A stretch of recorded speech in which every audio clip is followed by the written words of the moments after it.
knowledge educator on Rankless official channel. So I really hope you all are doing great. So बच्चों, जैसा कि आप देख सकते हैं, आज हम पढ़ने वाले हैं prokaryotic cell. Alright, and of course ये वीडियो आप जब देख रहे होंगे, यानी आज का दिन 15th of August, it is Independence Day. So before starting the lecture, wish you all a very happy Independence Day.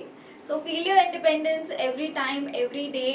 और इस इंडिपेंडेंस का आपको जो क्रेडिट है वो भी देना चाहिए हमारे फ्रीडम फाइटर्स को कि कैसे हमको इंडिपेंडेंस मिली है.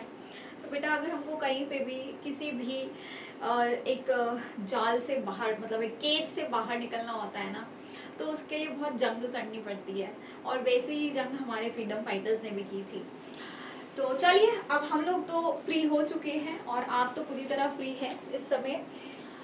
तो अब आप अपनी इस फ्रीडम का कैसे फ़ायदा उठाते हैं ये आपके ऊपर डिपेंड करता है. आप इसको कितने अच्छे से यूटिलाइज करते हैं. तो मेरा तो ये सजेशन है यार, अपनी इस फ्रीडम का फ़ायदा उठाओ अपने लिए कुछ अच्छा करने में, है ना. आपके पास राइट टू एडुकेशन है, इसका सबसे ज़्यादा फ़ायदा आप लोग उठाइए.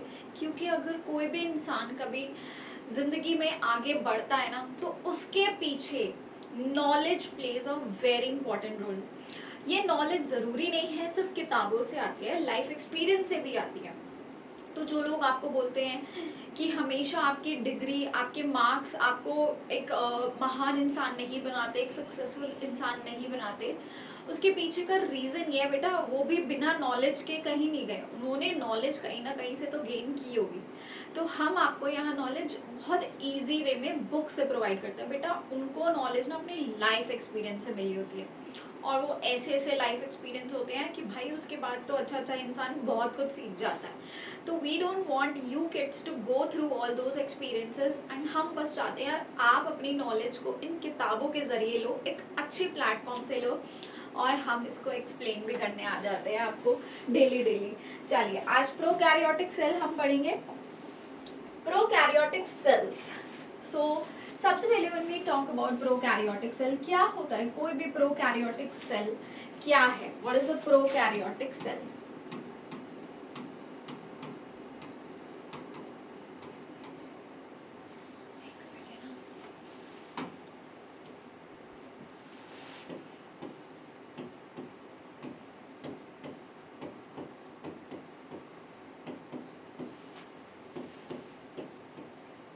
प्रोकैरियोटिक सेल क्या होता है स्टूडेंट्स? ये एक ऐसा सेल है, ठीक है. प्रोकैरियोटिक सेल एक ऐसा सेल है जिसके पास कोई न्यूक्लियर मेम्ब्रेन नहीं होता, ठीक है.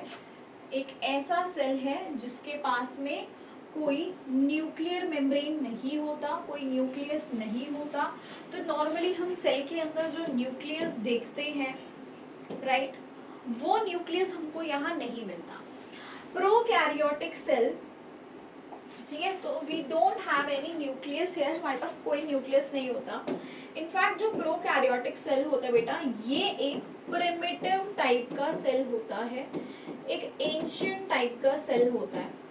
आप ऐसे समझिए कि फॉर एग्जाम्पल, मैं जब पे किसी छोटे बच्चे को, लाइक 11th क्लास के बच्चे को इस टॉपिक को पढ़ाती हूँ ना, तो मैं उनको ऐसे एक्सप्लेन करती हूँ कि यार देखो, जब आप किसी एक गांव में जाते हैं, या आप पहले के ज़माने के, अगर आप गांव के एरिया में घर देखते हैं, ठीक है, इनफैक्ट बहुत पहले के ज़माने में यार, इवन शहर भी इतने ज़्यादा डेवलप नहीं हुए थे, वहाँ पे भी जो नॉर्मली आपके जो घर होते थे, तो आपने देखा होगा यार, उसी घर के अंदर आपका बहुत सारे रूम्स नहीं हैं, है ना. क्या होता था, एक बड़ा सा ऐसे रूम होता था, उसी में ही लोग ऐसे गद्दे बिछा के सो जाते थे, है ना, जो टिपिकल हम मूवीज में भी देखते हैं. I have never seen it personally, but I have seen it in movies. तो एक ही बड़ा सा रूम होता था, एंड उनके पास में वॉशरूम्स भी नहीं होते थे, किचन भी उनका वहीं पे, उन्होंने अपना ऐसे गैस रख लिया, चूल्हा रख लिया, एंड उसी एरिया में वहीं पे कुक भी कर रहे हैं, वहीं पे वो रेडी हो रहे हैं, वहीं दे आर स्लीपिंग, वहीं बच्चे पढ़ रहे हैं. और बाहर कहीं वो जंगल में या फिर खेतों में जाके सारे जितने भी आसपास के लोग थे, they used to use it as a washroom, the open areas. There were no particular washrooms also, है कि नहीं, है ना? तो यानी उस समय पे घरों के अंदर कोई प्रॉपर कंपार्टमेंटलाइजेशन नहीं थी, प्रॉपर कंपार्टमेंट्स नहीं थे, कुछ नहीं था। अब के घर हम देखते हैं यार, हमारे पास प्रॉपर, अगर घर में जितने लोग हैं उस हिसाब से बेडरूम्स भी उतने ही होते हैं। So we either have 2 bedrooms if we have 4 people, right? So इसी तरह से we have a lot of bedrooms, then we have अब एक सिंगल वॉशरूम भी हो सकता है, और अब तो in fact every room has an attached washroom also, ठीक है? सबके पास एक अटैच्ड वॉशरूम है, एक किचन है अलग से, एक आपके पास एक ड्राइंग रूम होता है जहाँ पे आपके गेस्ट आके बैठते हैं, एक स्टोर रूम होता है, एक पूजा घर होता है, मतलब मोस्टली डिपेंड्स कि which compartments are there in the house, so it can vary also. But what I am trying to say कि पहले के घरों के अंदर जो बिल्कुल एक ओपन एरिया, उसी को यूज किया जा रहा है, कैसे उसी को यूज कर रहे हैं एक कॉमन एरिया की तरह, वहीं पे सब खा रहे हैं, पी रहे हैं, and everything is happening, all the functions of the house are happening in that open area. But now, since the time have changed, there are special compartments for each and every function. For sleeping, we have bedrooms. For studying, we have study room. For dining, we have drawing area. You have a separate dining area, right? And then you have a kitchen separately. So we all have separate compartments nowadays, right? यही same चीज बचा, यही same चीज हमने क्या देखा, cell के अंदर भी देखा। जो पहले के सेल होते थे, प्रिमिटिव सेल्स जिनको हम कहते हैं, या we can also call them as, these were basically ancient type of cells, ठीक है? ये कैसे थे? एंशियंट सेल्स थे एक तरह से। तो ये जो सेल्स होते थे, इनके पास कोई न्यूक्लियर मेम्ब्रेन नहीं है, no nuclear membrane, no nucleus, right? इनके पास ना तो कोई न्यूक्लियस है, ना कोई न्यूक्लियर मेम्ब्रेन है, कुछ भी नहीं है, कोई न्यूक्लियर मेम्ब्रेन भी नहीं है, कोई न्यूक्लियस नहीं है, ठीक है? और ना ही ये कंपार्टमेंट्स हैं। कंपार्टमेंट्स बोले तो यूकैरियोटिक सेल जो होता है, वहाँ पे we have proper cell organelles for every function to happen. हर फंक्शन के लिए एक प्रॉपर सेल ऑर्गेनेल होता है, ठीक है? Every function has a specific organelle for every function, like we have a mitochondria जहाँ ATP का synthesis होता है, we have Golgi bodies, we have endoplasmic reticulum जहाँ पे proteins का, lipids का synthesis होता है, then we have Golgi bodies जहाँ पे आपके इन सभी चीज़ों का packaging होता है, transportation होता है, storage होता है, right? तो we have specialized cell organelles for the your different functions to happen. So we have compartmentalizations in the eukaryotic cell, but वो compartmentalization हमको इस primitive cell में, इस ancient cell में नहीं दिखता था। भाई यहाँ एक open area है, या कोई nucleus नहीं है, and इसी area में as it is what will be happening, all your activities will be taking place. All the metabolic activities will be taking place in just this cytoplasm only, scattered cytoplasm, ठीक है? तो यहाँ पे हमारे पास no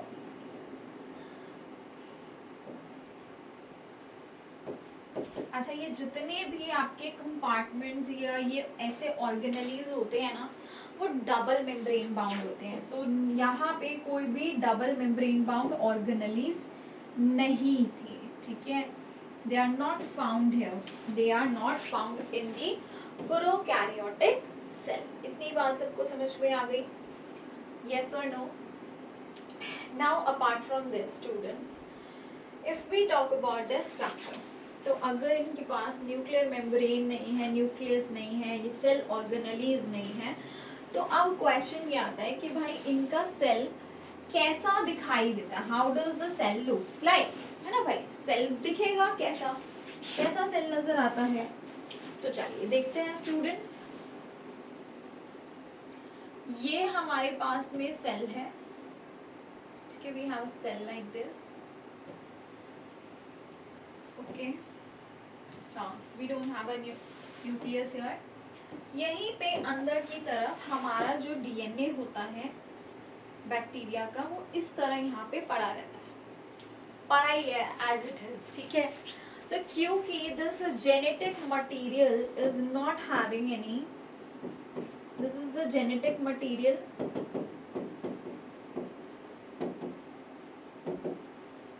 और we can say the genomic DNA, right. तो बेटा इसके सराउंडिंग में कोई न्यूक्लियर मेम्ब्रेन नहीं है ना, there is no nuclear membrane surrounding it. और ये रीजन जहां स्पेसिफिकली बस एक सेंटर में हमारा जेनेटिक मटेरियल पड़ा है, डीएनए पड़ा है, इस एरिया को हम बोलते हैं जीनोमिक डीएनए। क्या कहते हैं? Genomic DNA, right. हम क्या कहते हैं इसको? Genomic DNA, clear? Genomic DNA. And this region, ये जो रीजन है जहां पे ये जीनोमिक डीएनए है, this is known as nucleoid reason.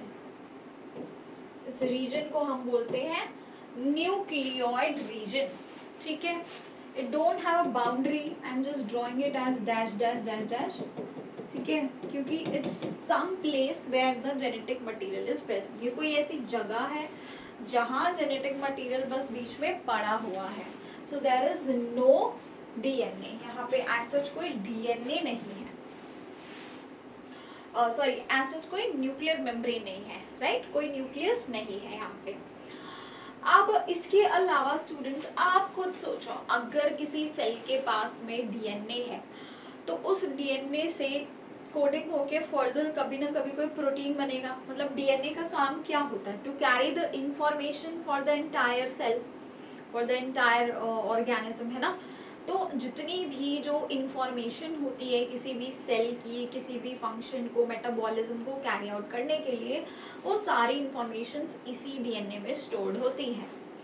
अब बेटा जी इस डीएनए के अंदर जो इंफॉर्मेशन स्टोर्ड होती है उसको एक प्रोसेस होता है जिसको हम बोलते हैं सेंट्रल डोग्मा। आप पढ़ेंगे हायर क्लासेस में, तो मैं बहुत ज़्यादा आपको कंफ्यूज यहाँ नहीं करना चाहती। दिस डीएनए ये बाद में जाके क्या बनाता है? राइबोसोम्स की मदद से प्रोटीन्स बनते हैं। यहाँ पे क्या बनते हैं? प्रोटीन्स बनते हैं। और ये प्रोटीन्स कैसे बनेंगे? इसकी इंफॉर्मेशन सारी इस जेनेटिक मटेरियल में स्टोर्ड होती है, right. All the information is stored here. ठीक है बेटा, डन हो गया।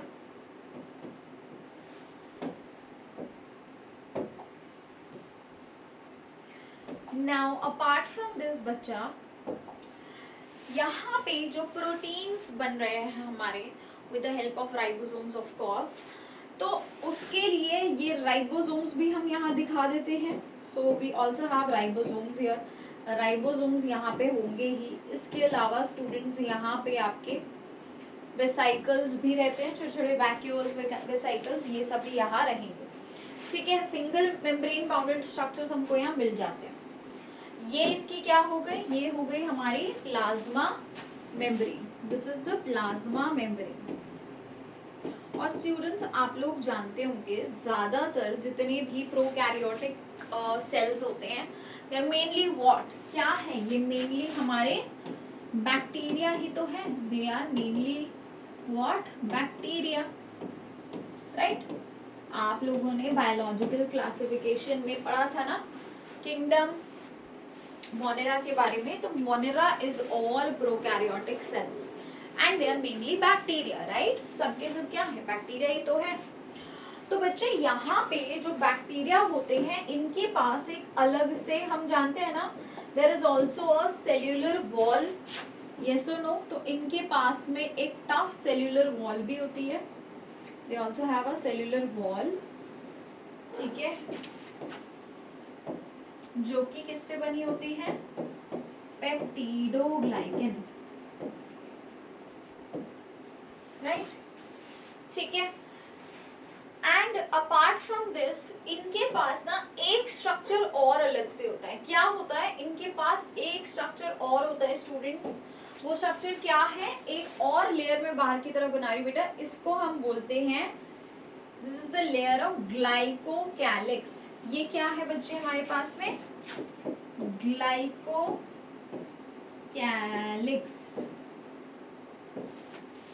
ठीक है, ये क्या है? ग्लाइकोकैलिक्स। कभी कभी ये लेयर जो होती है it can be either tough. ये लेयर जो होती है, ये लेयर या तो कैसी हो सकती है? टफ हो सकती है, या ऐसे लूज टिश्यू के फॉर्म में हो सकती है। बेटा जी जब ये टफ फॉर्म में होती है तब हम इसको बोलते हैं कैप्स्यूल। तब हम इसको क्या बोलेंगे? कैप्स्यूल।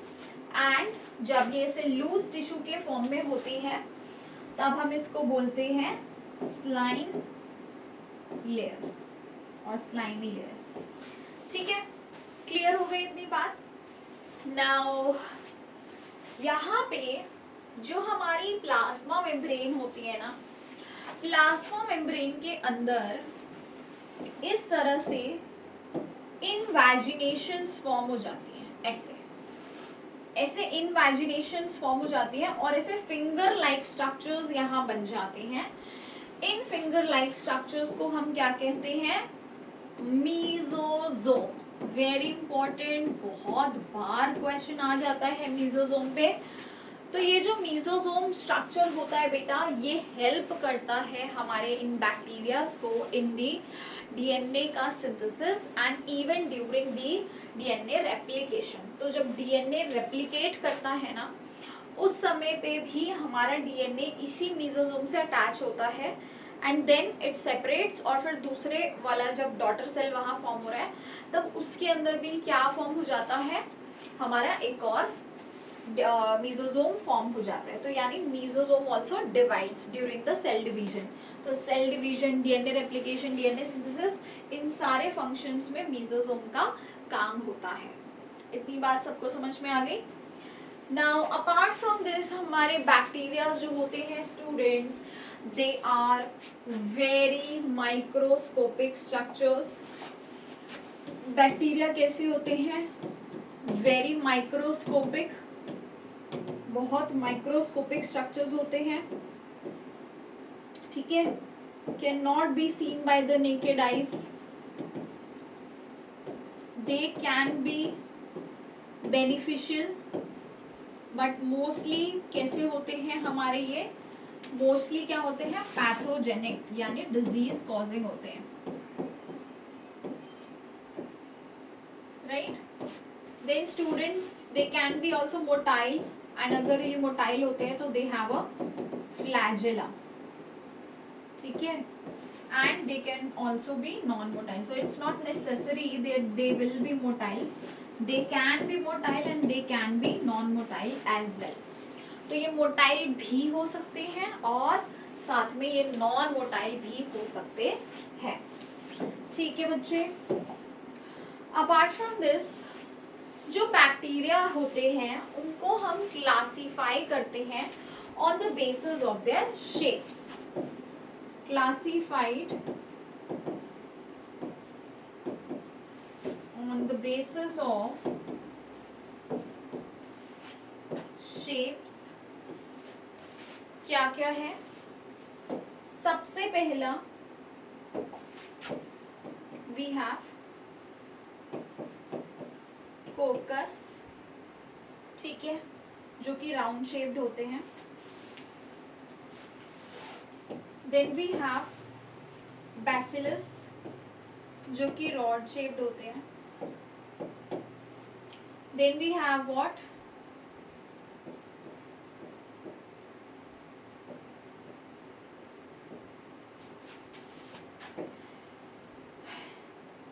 विब्रियो, जो कि कॉमा शेप्ड होते हैं। And then lastly we have, पता है आप सबको पता है ना क्या? Spirillum, spiral shaped bacteria. Right students, तो फोकस कैसे होते हैं? Round shaped. बैसिलस कैसे होते हैं? Rod shaped bacterium. विब्रियो कैसे होते हैं? Comma shaped. and spirillum is spiral shaped. ठीक है, राउंड शेप में क्या आते हैं, ऐसे round round round bacteria, right. Rod में क्या आते हैं, ऐसे ये वाले. कॉमा शेप कैसे होते हैं बेटा, ऐसे वाले.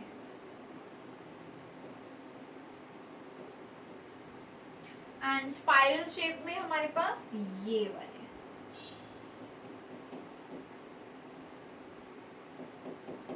ऐसे स्पाइरल स्पाइरल. क्लियर हुआ, सभी को समझ में आ गया, यस और नो. चलिए, now please open your NCERTs also. एक बार एनसीईआरटी में देखते हैं. सेम चीज, सेम कंटेंट एक बार हम एनसीईआरटी से भी कवर करेंगे. ठीक है, तो प्रोकैरियोटिक सेल खोल लो एक बार.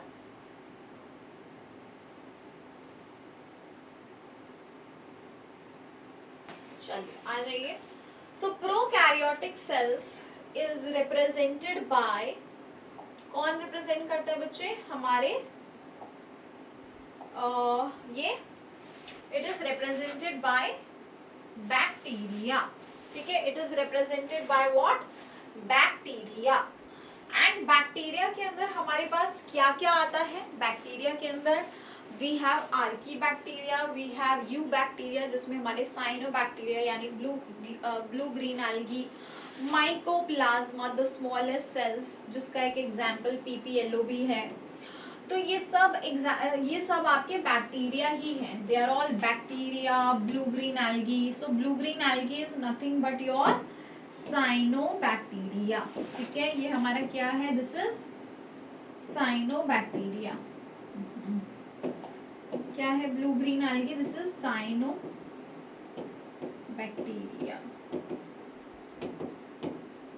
राइट, हमने सारे एग्जाम्पल्स पढ़े हैं.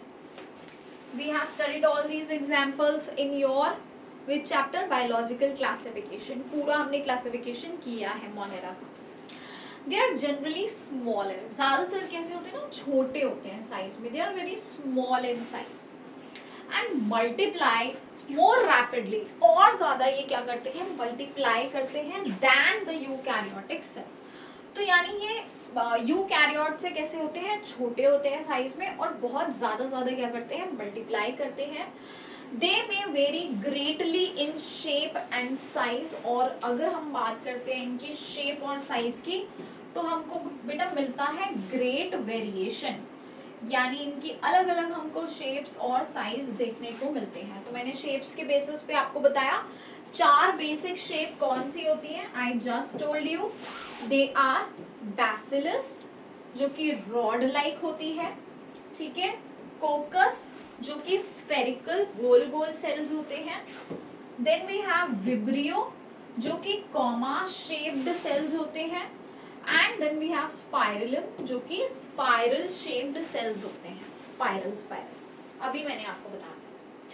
ठीक है, now the organization of the prokaryotic cell is fundamentally similar through prokaryotes. तो यहाँ पे जो इनकी ऑर्गेनाइजेशन होती है वो बिल्कुल सेम किसके जैसी होती है, प्रोकैरियोट्स के जैसी होती है. And they exhibit a wide variety of shapes and functions. और इनका जो शेप और फंक्शन होता है ना, उसमें भी अच्छी खासी वेरिएबिलिटी शो होती है. ठीक है, alright students. So further you can see, एक बार आप यहाँ पे थोड़ा सा डायग्राम पे नजर मारो. मैंने वैसे ऑलरेडी आपके लिए डायग्राम बना लिया था. देखो, ये एक यूकैरियोटिक सेल होता है. ठीक है, एक टिपिकल यूकैरियोटिक सेल के अंदर आपको एक प्रॉपर न्यूक्लियस दिखेगा. आपको यहाँ पे मेम्ब्रेन बाउंड ऑर्गेनेल्स भी दिख रहे हैं, जैसे कि आपका माइटोकॉन्ड्रिया है, ईआर है, गोल्जी है, ये सारी चीजें हमें दिख रही है. लेकिन अगर हम एक बैक्टीरिया का स्ट्रक्चर देखते हैं, तो एक बैक्टीरिया के स्ट्रक्चर में हमको इस तरह के कोई भी ना तो सेल ऑर्गेनेल्स मिलेंगे और ना ही न्यूक्लियस.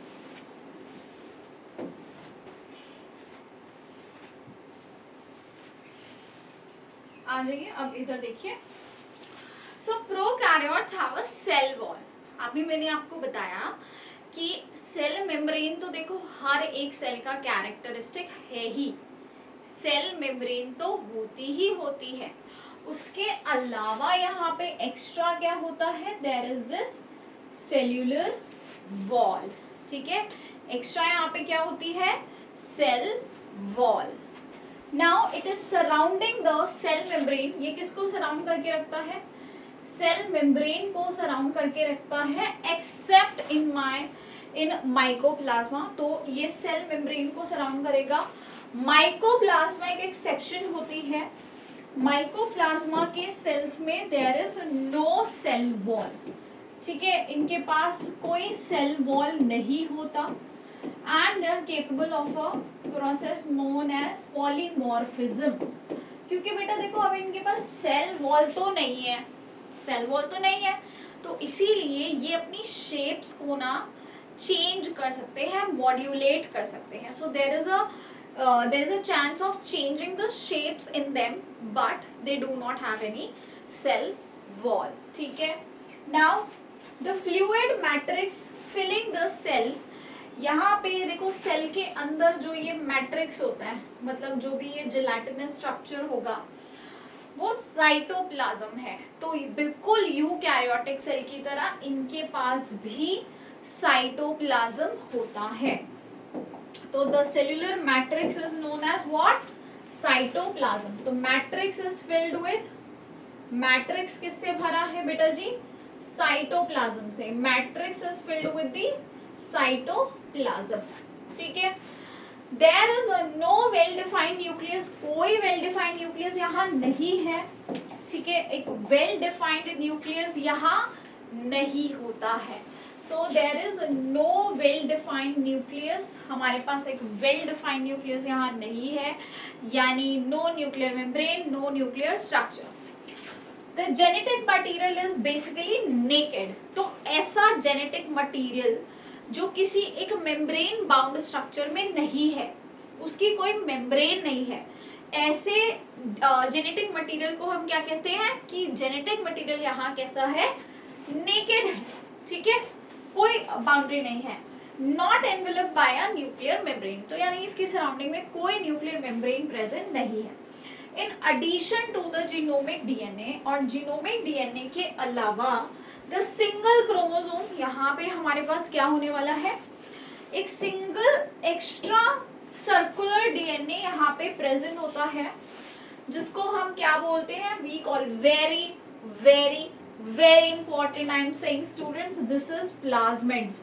इसके बारे में आप लोग डिटेल में पढ़ेंगे क्लास 12th के अंदर। क्या होता है ये प्लाज्मिड बेटा, मैंने याद है मैंने आपको जीनोमिक डीएनए बताया था जो सेंटर में है। इस जीनोमिक डीएनए के अलावा भी वहां पे एक और डीएनए भी होता है, एक और तरह का डीएनए होता है, उसको प्लाज्मिड कहते हैं। कैसा होता है, डबल मेम्ब्रेनस सर्कुलर डीएनए है, गोल गोल डीएनए होते हैं वो, ठीक है। सिंगल क्रोमोसोम होगा उसके अंदर, सिंगल क्रोमोसोम होगा and it will be a circular DNA. And ये कैसा है, it is present outside the genomic DNA. तो यानी जो जीनोमिक डीएनए है ये उसमें इंटैक्ट नहीं है, उससे अलग कहीं पड़ा हुआ है, ठीक है। और इसकी एक कैरेक्टरिस्टिक होती है that it is capable of replication on its own. इसको जीनोमिक डीएनए की मदद नहीं चाहिए होती रेप्लिकेशन के लिए, ये ऑटोमेटिकली सेल्फ रेप्लिकेट करता है, एक सेल्फ रेप्लिकेटिंग बॉडी होती है, इसीलिए हम इसी कैरेक्टर की वजह से इसको बायोटेक्नोलॉजी में भी यूज करते हैं। ओके, चलिए नेक्स्ट देखिए, द प्लाज्मिड डीएनए। जो प्लाज्मिड डीएनए होता है वो क्या करता है, it confers, the plasmid DNA confers certain unique phenotypic characteristics to such bacteria. One such character is resistance to antibiotics. तो इनमें से एक जो character है वो क्या है, that is resistance to antibiotics. Antibiotics के towards इनके पास क्या होती है, resistance होती है.